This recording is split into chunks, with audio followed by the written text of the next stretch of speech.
Tea கடைகளில் வாங்கி சாப்பிட்ற மாதிரி நல்ல டேஸ்டியான கடலை மாவு போண்டா ஒரு 10-15 நிமிஷத்தில் இன்ஸ்டண்ட்டாக வீட்லேயே ரெடி பண்ணிடலாம். ஸ்கூல் விட்டு வர பசங்களுக்கு இந்த மாதிரி செஞ்சு கொடுங்க, ரொம்பவே என்ஜாய் பண்ணி சாப்பிடுவாங்க. பாத்திரத்தில் 1.5 கப் அளவுக்கு கடலை மாவை சேர்த்துட்டு 1/4 கப் அளவுக்கு அரிசி மாவையும் சேர்த்துட்டு 1 டீஸ்பூன் உப்பு சேர்த்துக்கலாம். அதோடவே 1 டீஸ்பூன் பெருங்காய பொடியும் சேர்த்து 1 டீஸ்பூன் ஜீரகத்தையும் சேர்த்துட்டு 1 பச்சை மிளகாயை சன்னமாக நறுக்கி சேர்த்து 1 கொத்து கருவேப்பிலையை பொடியாக நறுக்கி சேர்த்து கொஞ்சமாக நறுக்கின மல்லித்தலை 1 பெரிய வெங்காயத்தை பொடியாக நறுக்கி சேர்த்துட்டு 1 டேபிள் ஸ்பூன் சூடுபடுத்தின எண்ணெயை சேர்த்து நல்லா கலந்து விட்டுக்கலாம். சூடான எண்ணெய் சேர்க்கறனால போண்டா எண்ணெய் குடிக்காம நல்லா மொறுமொறுன்னு கிறிஸ்பியாக கிடைக்கும். எண்ணெய் சேர்த்து ஃபுல்லாக நல்லா மிக்ஸ் பண்ணிட்டு 1 கப் அளவுக்கு தண்ணியை கொஞ்சம் கொஞ்சமாக சேர்த்து நல்லா மிக்ஸ் பண்ணி எடுத்துக்கணும்.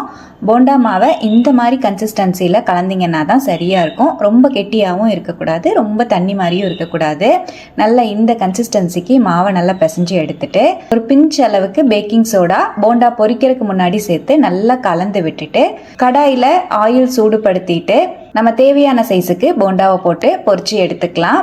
நல்ல ஹை ஃப்ளேமில் ஆயில் சூடாக இருக்கணும். மீடியம் ஃப்ளேமில் இருக்கிற ஆயிலில் போட்டிங்கன்னா போண்டா எண்ணெய் குடிக்க ஆரம்பிச்சிடும். கொஞ்சம் கொஞ்சமாக மாவை எடுத்து கையில் இந்த மாதிரி சேர்த்துக்கோங்க. போண்டாவை போட்டுட்டு 1 செகண்ட் கழித்து மெதுவாக திருப்பி விட்டுட்டு நல்லா போண்டா செவக்க வெந்ததுக்கு அப்புறமா வெளியே எடுத்துக்கலாம். ஆயிலோட சலசலப்பெல்லாம் அடங்கினதுக்கு அப்புறமா வெளியே எடுத்துக்கோங்க. அவ்வளோதான், டீ கடையில் வாங்கி சாப்பிட்ற மாதிரி டேஸ்டியான கடலை மாவு போண்டா இன்ஸ்டண்ட்டாக வீட்லேயே ரெடி பண்ணியாச்சு. கண்டிப்பாக இந்த மாதிரி ட்ரை பண்ணிவிட்டு எப்படி வந்ததுன்னு மறக்காமல் கமெண்ட்டில் ஷேர் பண்ணுங்கள். நம்ம பேஜையும் ஃபாலோ பண்ணிக்கோங்க. தேங்க்யூ.